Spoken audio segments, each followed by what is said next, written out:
10 जुलाई के लिए हम कैसे प्लान कर सकते हैं अपने ट्रेड को एक दिन पहले ही, उससे चलो हम समझते हैं। उसके पहले आज जो हमने ट्रेड प्लान किया था कल के लेवल्स के अकॉर्डिंग, उससे भी देख लो। तो देखो, हमने कल हाई के एरिया को भी मार्क किया था, इस हाई के भी एरिया को मार्क किया था कि अगर इसके ऊपर मार्केट निकल के रीटेस्ट लेती है, अगर अगर लेट सपोज मार्केट निकल के इसके ऊपर रीटेस्ट लेती है, तो हम शॉर्ट सॉरी बाई कर सकते हैं, और जो टारगेट होगा वो इस एरिया तक का ले सकते हैं।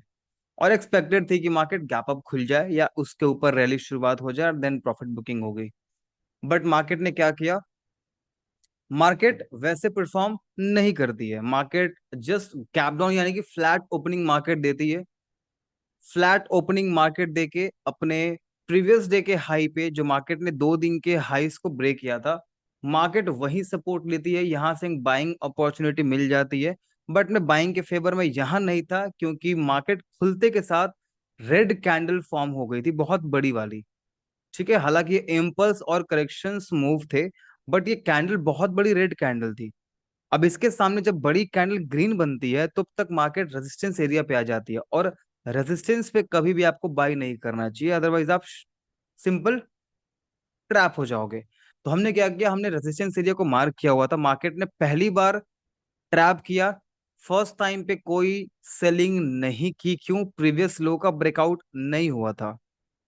मार्केट ने यहाँ प्रीवियस लो का ब्रेकआउट का कॉन्फर्मेशन दिया।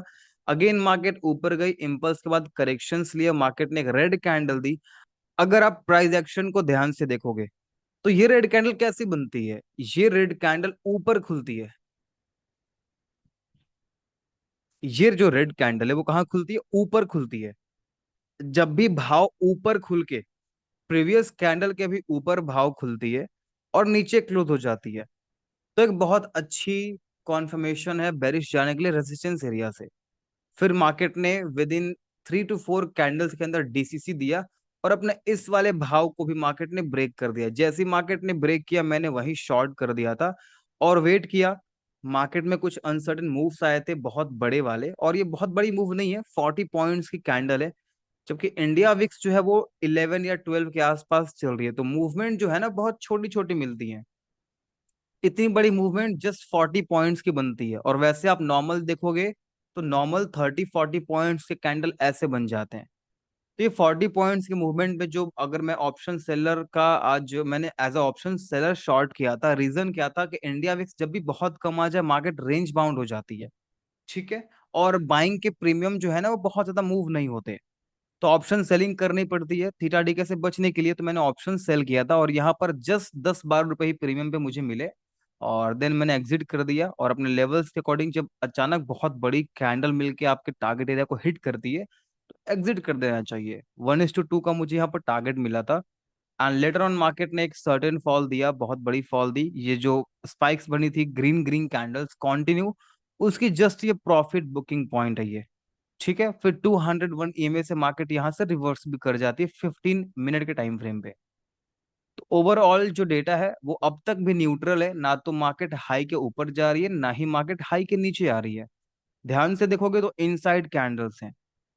ठीक है, इनसाइड कैंडल्स के अलावा मार्केट बंद होते होते ऑलमोस्ट करेक्शन कर चुकी है, लगभग लगभग 50 पॉइंट्स मार्केट ने करेक्शंस भी ले लिया।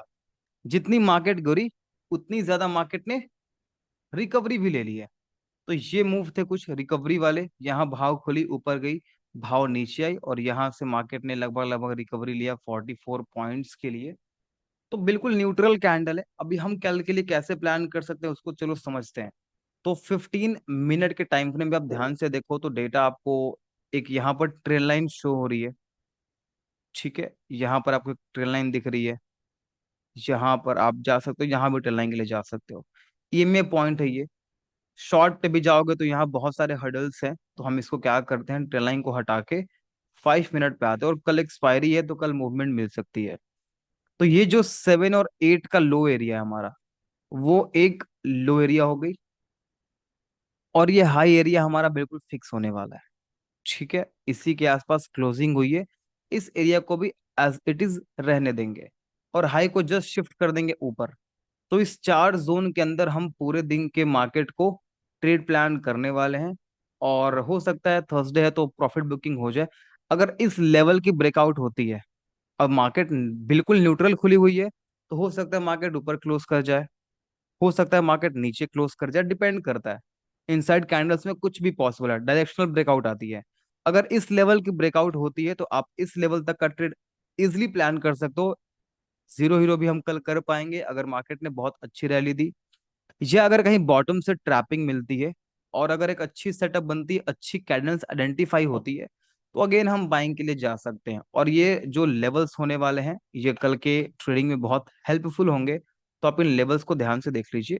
अगर शॉर्ट बनती है, अगर मार्केट ने इसको ट्रैप किया, तो हम शॉर्ट प्लान कर सकते हैं। न्यूट्रल बेस्ड है बिल्कुल मार्केट, और यहाँ का टारगेट ले सकते हैं। इस टारगेट एरिया पे नियर अबाउट आपको 67 पॉइंट्स के टारगेट इजिली मिल जाएंगे।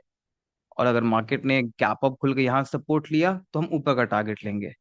ठीक है, लेवल बिल्कुल यही रहने वाले हैं। बैंक निफ्टी को हम बिल्कुल नहीं देखेंगे। स्टॉक्स में एचडीएफसी बैंक को देख लेते हैं और एसबीआई को देख लेते हैं। तो एचडीएफसी बैंक ने क्या किया, बिल्कुल जैसा कल प्लान किया गया था कि मार्केट इसके ऊपर खुल के यहाँ सपोर्ट लेती है तो हम प्लान कर सकते हैं पहला टारगेट ये होगा, सेकंड टारगेट ये होगा। दोनों ही टारगेट्स हमें इजीली मिल जाते हैं। एसबीआई पे ध्यान से देखोगे तो एसबीआई ने इसको भी क्रॉस नहीं किया। कल की प्लानिंग क्या थी कि मार्केट इस रेंज के बाहर निकले तो हम प्लान करेंगे, अदरवाइज नहीं करेंगे। तो एसबीआई पूरे दिन साइड में रह जाती है। तो ये जो लेवल्स है वो एज इट इज छोड़ देंगे हम। और यहाँ भी एक लो एरिया पे टारगेट मतलब ले सकते हैं, बट ये बहुत छोटी रेंज हो जाएगी, 2 रुपए की रेंज हो जाएगी। सो इट्स बेटर कि आप इसे अवॉइड कीजिए। अगर इसके ऊपर निकलती है you can go for buying, इसके नीचे निकलती है you can go for selling. Okay, Nifty को हो गया, एसबीआई को हो गया, एचडीएफसी ने प्रॉपर रिकवरी की है 4 घंटे के टाइम फ्रेम पे। Again market higher high expected है, स्विंग एक्टिवेट हो चुकी है, यहाँ तक हम जा सकते हैं। इंट्राडे पे प्लान करना हो अगेन इसी लेवल्स के आसपास। अगर इसके ऊपर निकलती है, सपोर्ट लेती है, अगेन हम इस एरिया को एज अ टारगेट मार्क करेंगे। ठीक है, इस एरिया को एज अ टारगेट हम मार्क कर सकते हैं। ठीक है, अगर यहाँ पर कहीं बाइंग अपॉर्चुनिटी मिलती है, ये लेवल भी बिल्कुल फिक्स रहने वाले हैं। तो अगर इसके ऊपर का जो टारगेट्स है वो टारगेट 1, टारगेट 2, और हमेशा आपको सपोर्ट पे बाइंग करनी है। रेजिस्टेंस की ब्रेकआउट होती है अच्छी कैंडल से, और 2-3 टच पॉइंट्स के बाद ब्रेकआउट होती है तो आप जाना। 2-3 टच पॉइंट्स के बाद ब्रेकआउट नहीं होती है तो आप ब्रेकआउट एंड रीटेस्ट का वेट करना, सपोर्ट बनने देना, सपोर्ट के बाद बाइंग प्लान करना। और शॉर्ट अगर मिल जाती है तो आप कर सकते हो, नीचे के लेवल्स वही रहने वाले हैं।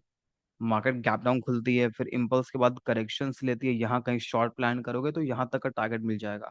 और इसके नीचे अगर निकलती है देन इस लेवल को भी मार्क कर सकते हैं। हालांकि फेवर है मार्केट ऊपर जाने के लिए, बट कुछ भी हो सकता है। तो इस लेवल को मार्क कर लिया, अगर मार्केट ने डायरेक्शन मूव किया तो यहाँ तक का टारगेट हम इजिली प्लान कर लेंगे। So thank you so much for watching this video guys, और मिलते हैं कल के ट्रेड में। Thank you so much, have a nice day.